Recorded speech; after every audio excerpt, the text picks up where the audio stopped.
My roommate is trying to sublease her room to someone who assaulted me in the past, saying tough luck, not her problem, and to deal with it. Posted by you/Blothro111.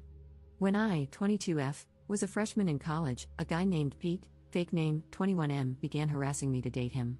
I refused repeatedly, and it ended with him ripping my shirt off at a party in an attempt to touch my chest. I filed a police report, and Pete was found guilty of assault.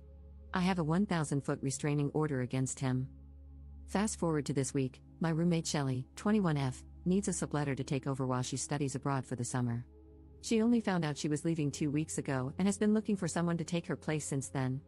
She found Pete on Craigslist and asked me if I approved. I showed her my court documents, but Shelly claims she can't find anyone else and says I will have to deal with it.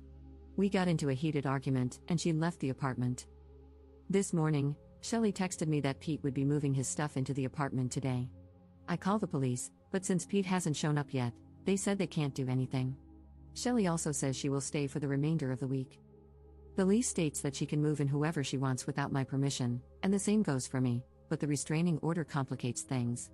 The landlord told me it's between Shelly and me to figure out. Both Shelly and I have 1-year leases that expire in December with the same terms. Commenter. Is Pete aware that you're the person he'll be sharing the apartment with? You might want to let him know that you'll call the police if he sets foot in the place. Ops response. Pete is aware that I'm the roommate because Shelly posted the ad with a photo of both of us, without my permission. I already promised that I would call the police, but Shelly is locked in her room and refuses to listen to me. I'm sitting by the door with 911 pre-dialed. Commenter. I agree with the consensus to call the police the moment he arrives. Has he actually signed anything, like a sublet agreement? If so, he'll probably be on the hook to pay for an apartment he can't legally step into. I'm also not a lawyer, but I can't imagine that attempting to enter a living arrangement with someone holding a restraining order doesn't negate the restraining order. The first question I would ask Pete if I were a cop or judge is, why did you think you could live there without violating the order? Ops response. Shelly claims that Pete has already paid her for all 3 months in advance and that he signed a contract with her. I told her that her contract does not override my restraining order, but she basically put her hands over her ears to drown out what I was saying. I plan on calling the cops the moment I see his car pull up, which is less than 1,000 feet away. Shelly will still be here for the rest of the week, so I'm afraid this will escalate. Update 5 days later. Hi everyone, thanks for reading this update. I've added some extra details at the beginning to better explain what happened. Things took some M. Night Shyamalan twists. Details: Shelly and I were not close friends. We were simply roommates with our own separate bedrooms and a shared kitchen/living space. I've only known her since last December when we originally signed our leases. We've hung out, but the only real connection we had was that she likes anime/Japan, and I am Asian. The Craigslist ad that Shelly posted didn't have a photo. It turns out she had used a generic photo of the two of us in an ad on our college's Facebook page, but Shelly took it down before I had a chance to take a screenshot. The update: after I made my Reddit post, Shelly locked herself in her room for 3 hours. I tried to talk to her, but she refused to come out. When she eventually left her room to get food, she just walked past me as if I didn't exist. Everyone I called told me that until Pete actually showed up, no crime was being committed, so I couldn't report it. I just sat by the door and window, watching for Pete's car. This continued until early Saturday morning when Shelly woke up for her morning jog. I had stayed up all night on the couch, still keeping watch for Pete's car. Shelly tried to sneak past me, but I woke up and blocked the door. I demanded an explanation for why I was being forced to stay up all night, waiting to call the police on Pete when she knew I had a restraining order against him. Shelly's response was that the restraining order didn't matter to her.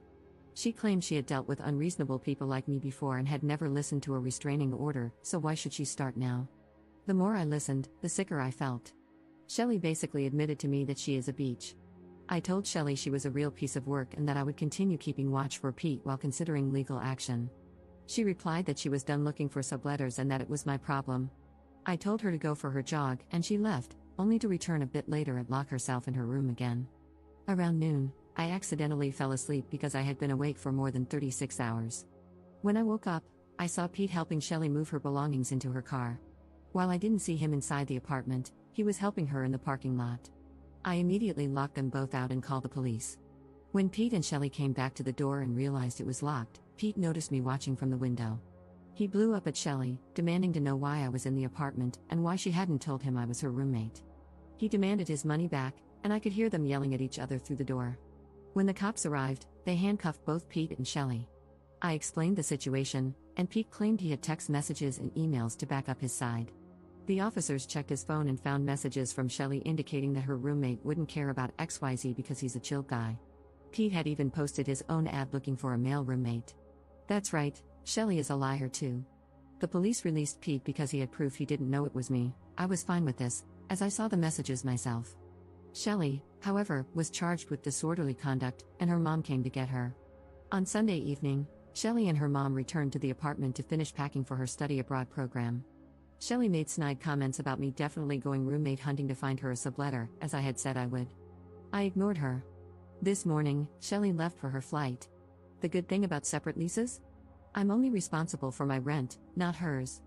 So, I'm going to sit back and relax for the rest of the summer while she gets evicted for failing to pay her share. Up in the comments. I wish she could have been charged with more, but she started bawling her eyes out to the police officer, and he went easy on her because she looks so young. To me, it's just another sign that she's an awful person because she was manipulating the cops. The lease explicitly states that I'm not liable for her rent, and even if she tries to sue me, it's my word against hers, and I'm confident I would win that legal battle.